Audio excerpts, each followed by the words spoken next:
Well guys, here is a brand new Victoria Free After Action report that I've been doing the last few days, trying a new setup, as this is Majerteen? I guess that's how it's pronounced, because I didn't look it up. Anyways, it's a state in Somalia. It was about this area and such, and this was a new strategy I decided to do with this game, because this was my first full game with the 1.5 update, where I changed the military around and all that. So now you can actually make stacks and all that, as you can see right here. Whereas before you just build barracks and that would automatically make stacks on it. That would automatically require artillery and all that once you got tech and all that done. So yeah, finally got to try it out. And I wanted to try a new strategy where I focused mostly on warfare, because that is what I care more about most, and focus on the economy second. Grow my economy for warfare. And what I did was, since these guys have a very small economy and population and such, I didn't really build any construction sectors till 1910s or something like that. I went with straight just 10 10 construction sector the entire game almost. There were times where I built up some construction sectors since I had so much money stockpiled, so I can burn through it really quickly, and then once the money was gone, I would immediately close them down and rebuild it back up. And I did it back and forth for a bit, and then eventually in the 1910s, when I made so much money, I decided to just build some up, and I only got to 116. So yeah. So I focused on building up the army and all that, especially since they're the strongest country in the area, so it was pretty easy. I quickly took over all of Somalia and all that. And I'm surprised there was no formation option to form Somalia, which is very odd. So, slowly just kept taking over the rest of Ethiopia, and I eventually had an Ethiopian state, but I couldn't form Ethiopia for some reason, which kind of sucked that you couldn't do that. Yeah, very bad there wasn't that option there. So yeah, after that, I had to keep sometimes deleting parts of my army because my economy was, I wasn't making enough money and all that. It was very irritating. Had to keep doing it back and forth. And then slowly over time, I took over Oman right here.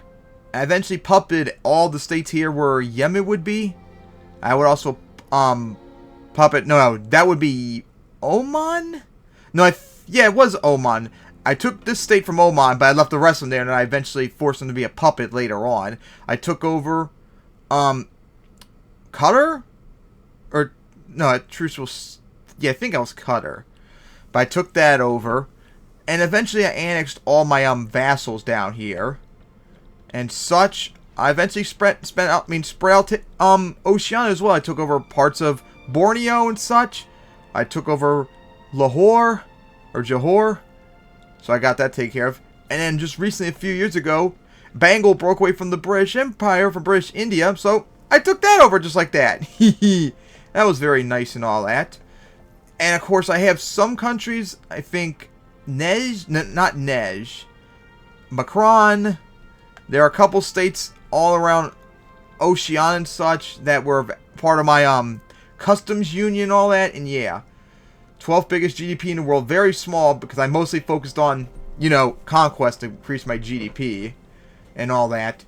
And it just didn't get really much built up though, unfortunately. Because I might try another game off screen.